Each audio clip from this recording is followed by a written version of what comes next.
अगर आपने अभी तक हमारा चैनल सब्सक्राइब नहीं किया तो अभी सब्सक्राइब करें और बेल आइकॉन को क्लिक करके हमारी लेटेस्ट वीडियोस के बारे में अपडेट जानें।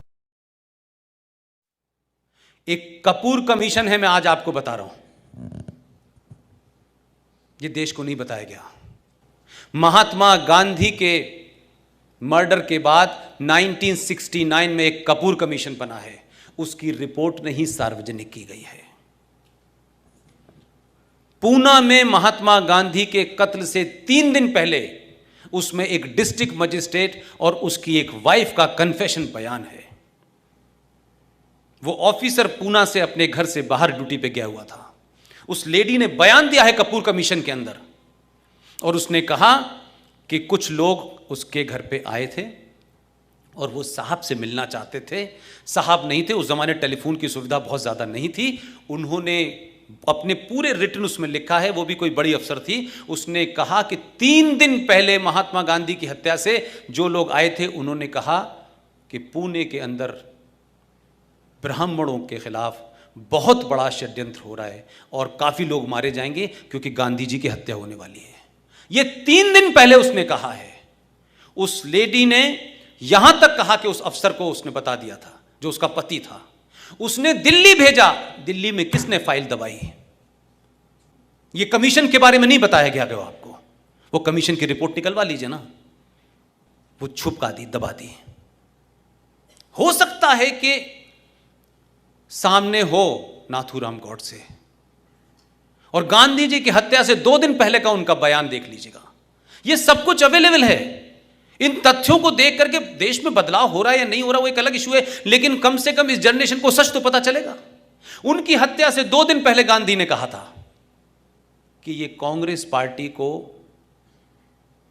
एक आंदोलन है, इसे समाप्त कर दिया जाए, इसे एक स्वयंसेवी संस्था बना करके समाज में काम किया जाए। जिन लोगों को राजनीति करनी है, कोई दल बनाए, अलग से करें। लेकिन कुछ लोगों को लगा कि इस ये दल ही खत्म हो गया तो हमारी दुकान ही बंद हो जाएगी। उन्होंने गांधी जी को थ्रेट 2 बार किया,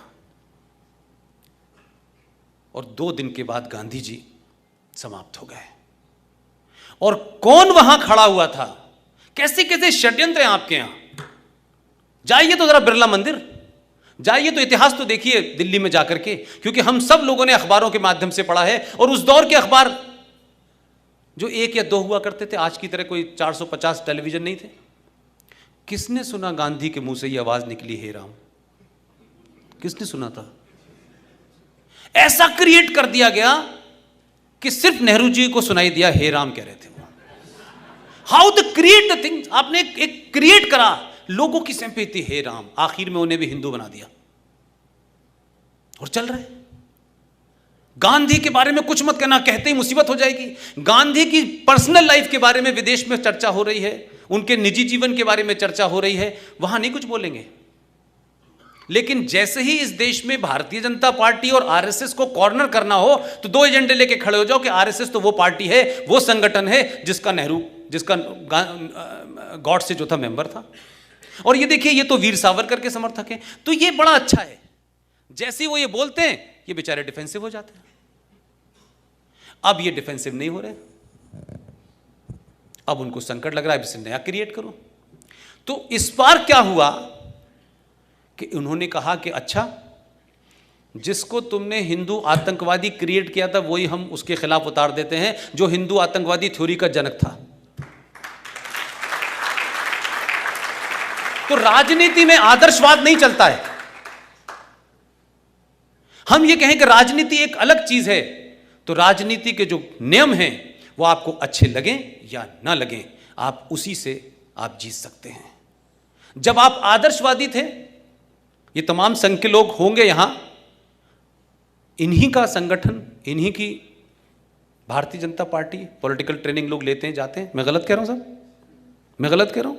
आपसे जुड़े हुए लोग होते हैं, वो चले जाते हैं राजनीति में।